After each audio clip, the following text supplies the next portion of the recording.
Assalamualaikum warahmatullahi wabarakatuh. Pada kesempatan kali ini, kami akan menyampaikan presentasi edukasi tentang bioteknologi hewan transgenik.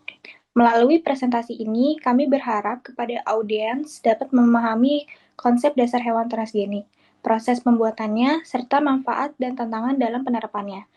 Untuk mempersingkat waktu, mari kita mulai presentasinya.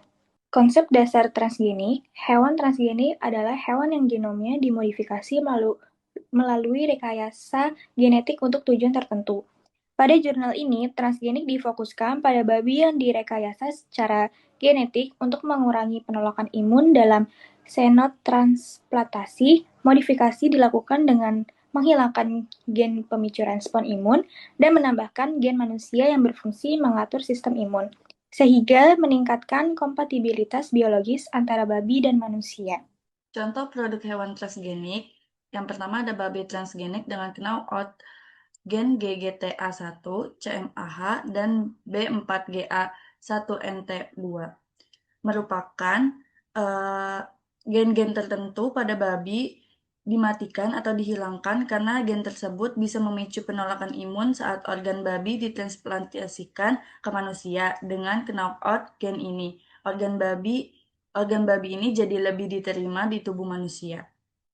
Yang kedua, ada babi yang mengekspresikan gen regulator komplement manusia. Babi ini diberi gen manusia yang berfungsi mengendalikan sistem komplement atau bagian dari sistem imun. Tujuannya untuk mencegah kerusakan organ babi akibat serangan sistem imun manusia setelah transplantasi.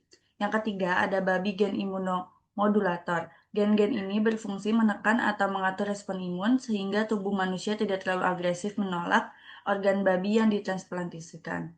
Yang keempat, ada organ babi transgenik yang diuji klinis.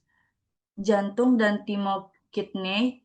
Organ babi transgenik seperti jantung dan timokidney atau kombinasi jaringan ginjal dan timus sudah diuji secara klinis menunjukkan potensi sebagai alternatif donor organ manusia. Yang kelima, ada babi transgenik sebagai model penyakit.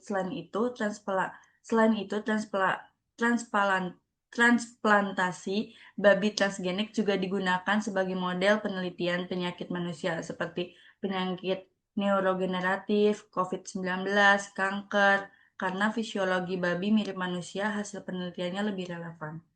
Kemudian ada proses produksi hewan transgenik.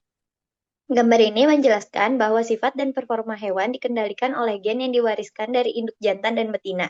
Gen diekspresikan melalui proses transkripsi DNA menjadi mRNA dan translasi mRNA menjadi protein.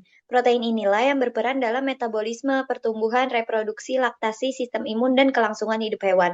Namun, ekspresi gen juga dipengaruhi oleh faktor lingkungan seperti nutrisi, suhu, racun, dan penyakit, sehingga sifat akhir hewan merupakan hasil interaksi antara genetika dan lingkungan.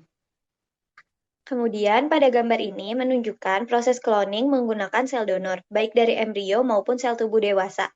Inti sel donor diambil dan dimasukkan ke dalam sel telur yang intinya telah dihilangkan. Sel hasil fusi kemudian diaktifkan dengan kejutan listrik hingga membelah menjadi embrio awal. Embrio ini ditanamkan ke rahim induk pengganti dan akan berkembang menjadi anak babi yang memiliki materi genetik identik dengan donor inti sel. Kemudian, gambar yang ketiga ini menjelaskan teknik DNA rekombinan, yaitu penggabungan gen dari dua organisme berbeda.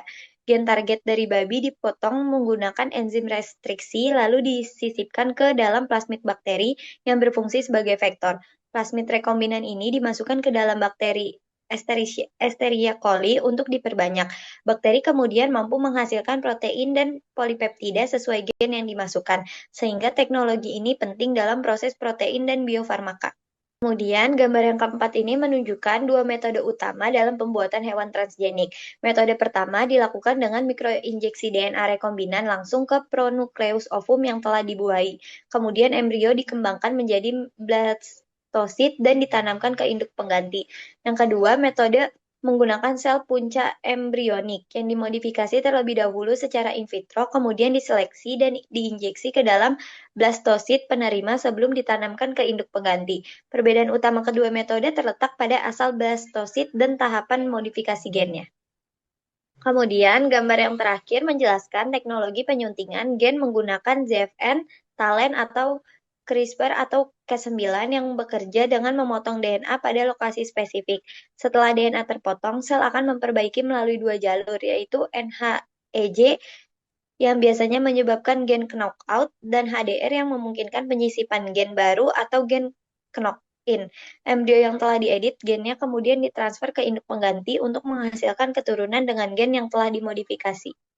Dan ada pun manfaat dan tantangannya. Yang pertama, manfaatnya mengurangi penolakan imun transplantasi.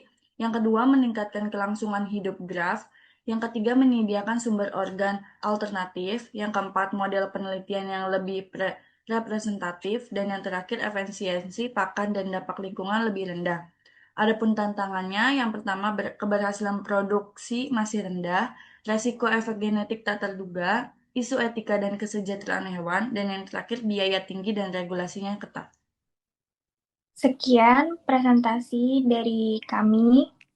Kurang lebihnya mohon maaf. Wassalamualaikum warahmatullahi wabarakatuh.